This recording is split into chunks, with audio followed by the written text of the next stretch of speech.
আসসালামু আলাইকুম মুনিরা blog kitchen থেকে আমি মুনিরা বলছি। আজ আপনাদের তৈরি করে দেখাবো দুইটি রেসিপি। একটা হচ্ছে চিংড়ি মাছ দিয়ে মৌ সিম বা পাহাড়ি সিমের ভর্তা রেসিপি, আরেকটি হচ্ছে কচুর লতি দিয়ে লইটা শুটকির রেসিপি।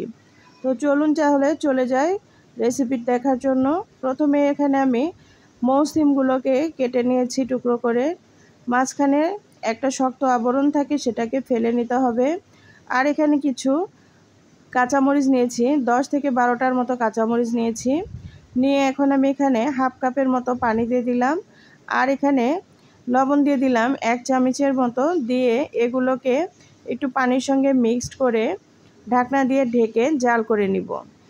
ঢাকনা দিয়ে 5 মিনিটের মতো জাল করে নিলেই দেখবেন সুন্দরভাবে পানিটা শুকিয়ে যাবে।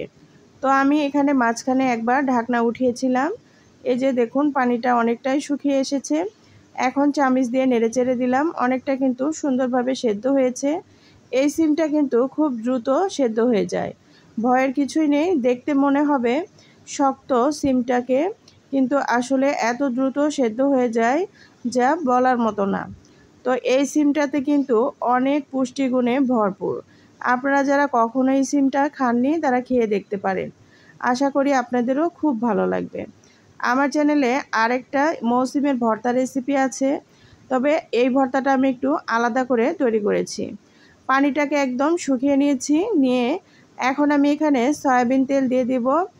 দিয়ে এখানে পেঁয়াজ আর রসুন দিয়ে দিব। এখানে আমি 4টা পেঁয়াজ টুকরো করে কেটে দিয়েছি, আর 2টা বড় সাইজের রসুনের কোয়া চুলে তার মধ্যে দিয়ে দিলাম এখন ফ্রাই প্যানের মধ্যে। আর এখানে আমি সয়াবিন তেল ব্যবহার করেছি, আপনারা চাইলে সরিষার তেল দিয়েও কাজটা করে নিতে পারেন। আমি সরিষার তেল দেব, তবে এখন না, যে সময় ব্লেন্ড করব সেই সময়ে আমি সরিষার তেলটা দিয়ে ব্লেন্ড করে নিব। কারণ ভর্তাতে পানি দিলে কিন্তু টেস্টটা একদমই ভালো লাগবে না। এর কারণে ব্লেন্ডারে ব্লেন্ড করার সময় যেহেতু একদম শুকনা হয়ে যাবে উপকরণগুলো, তখন একটু তেল দিয়ে নিতে পারলে সুন্দরভাবে ব্লেন্ড হয়ে যাবে। যার কারণে আমি তেলটা তখন দিব। এখানে সয়াবিন তেল দিয়ে ভেজে নিব। তো এখন এগুলোকে আমি দেখুন আলাদা করে পেঁয়াজ রসুনগুলো দিয়েছি, দিয়ে এগুলো করে লাল লাল করে ভেজে নিব। সঙ্গে মৌসিমগুলো সুন্দর মতো ফ্রাই হয়ে যাবে এই তেলের মধ্যেই। আলাদা করে ভাজার কোনো দরকার নেই, একটু বুদ্ধি খাটে করলে খুব সহজেই সময় কম হবে এই পদ্ধতি ব্যবহার করলে। তো এখন আমি এখানে কিছু শুকনো মরিচও দিয়েছিলাম, মরিচগুলোকেও ভেজে নিব। ভেজে মরিচগুলো যেহেতু কালার চলে এসেছে, মরিচগুলোকে উঠিয়ে নিব। তার আগে আমি এখানে দিয়ে দিলাম কিছু চিংড়ি মাছ। আপনারা যে কোনো সাইজের চিংড়ি মাছ দিয়ে দিতে পারেন, আমি মাঝারি সাইজের চিংড়িটাই দিয়ে দিলাম।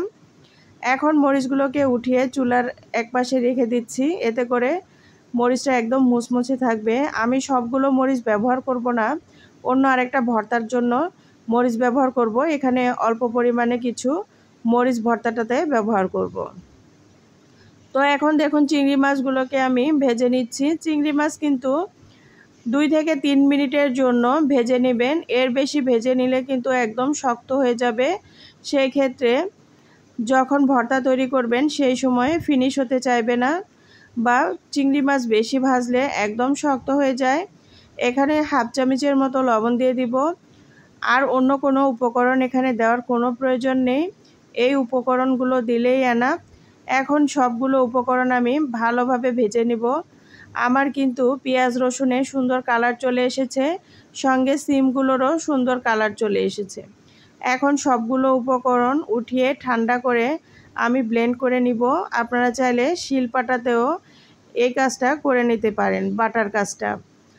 তবে আপনাদের যেটা সুবিধা হয় সেই কাজটাই করে নিতে পারেন, কোনো সমস্যা নেই। তো আমি ব্লেন্ড করে নিয়ে চলে আসলাম। দেখুন আমি ওই যে সরিষার তেল দিয়ে ব্লেন্ড করেছি। এখন আপনাদের পরিবেশন করে দেখাবো। দেখুন মাশাআল্লাহ কত লোভনীয় হয়েছে।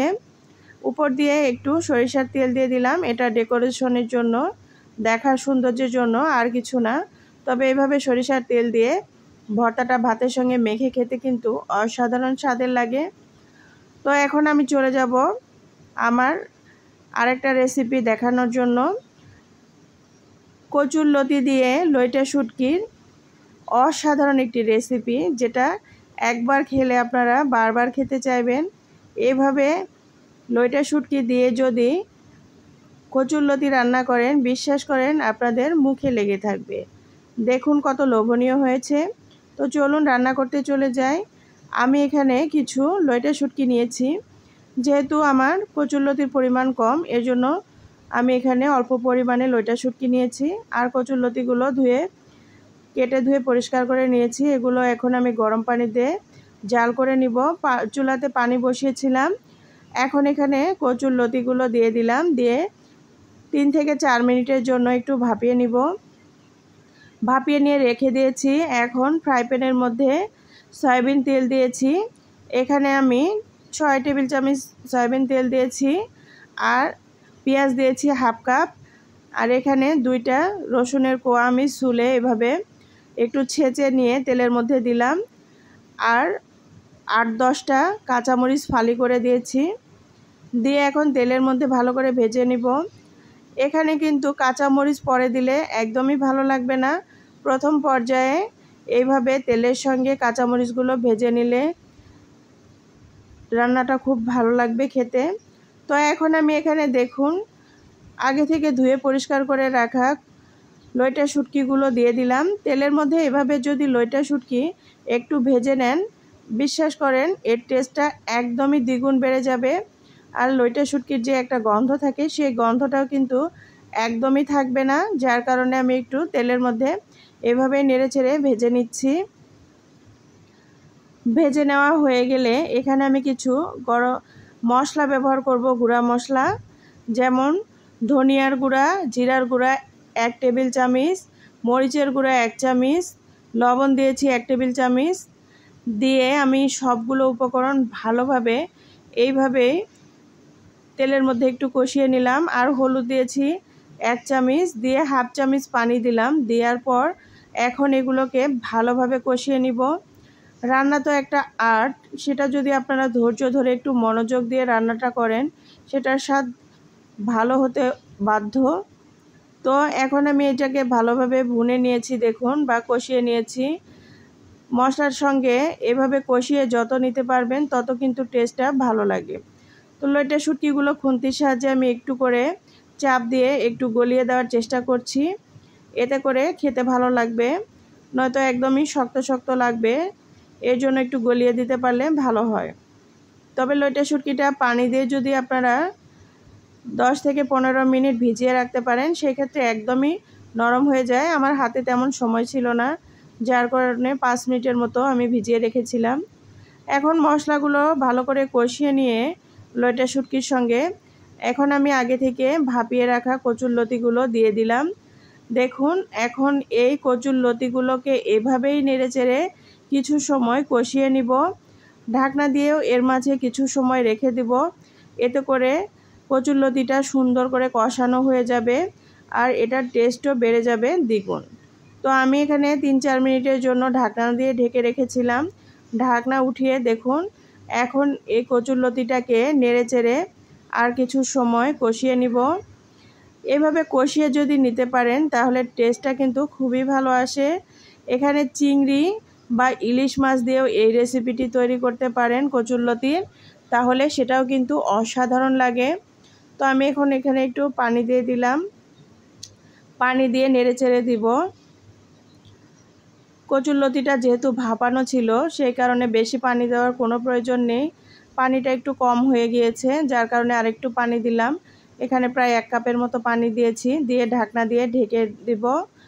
এখন ঢাকনা উঠিয়ে মাছ সময় আমি একটু নেড়েচেড়ে দিব।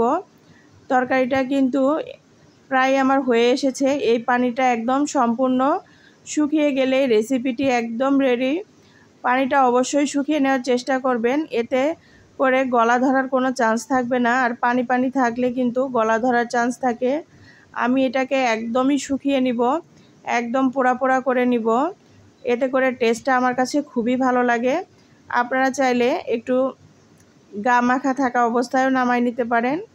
তবে পোড়া পোড়া অবস্থায় যদি কচুরলতিটাকে করে নিতে পারেন, সেই ক্ষেত্রে টেস্টটা অনেক ভালো আসে। আমার কাছে সবচাইতে ভালো লাগে এভাবে শুটকি দিয়ে রান্না করলে। তবে ইলিশ মাছ আর চিংড়ি মাছের কথা তো কি বলবো, সেগুলো দিয়ে তো কচুরলতি খেতে অসাধারণ লাগে। তো ফাইনালি আমার রান্নাটা প্রায়ই হয়ে এসেছে, আর কিছু সময় জাল করে নিলেই একদম রেডি। এই যে দেখুন, আমার রেসিপিটি কিন্তু একদমই রেডি। সুন্দরভাবে তেল ছেড়ে এসেছে, আর ঝোলটা কিন্তু একদমই শুকিয়ে গিয়েছে। এখানে কোনো প্রকারের পানি নেই, যা দেখছেন সবই তেল। এখন এভাবেই আরও 2 থেকে 3 মিনিট জাল করে আমি চুলাটাকে বন্ধ করে দেব। চুলাটাকে বন্ধ করার 5 মিনিট পরে আমি আপনাদের এই লুকটা দেখাচ্ছি। এই যে দেখুন, তেলটা কিন্তু আবারও চলে গিয়েছে লতির মধ্যে। তো এই যে এরকম পোড়া পোড়া হবে, এটার টেস্ট কিন্তু অসাধারণ লাগে।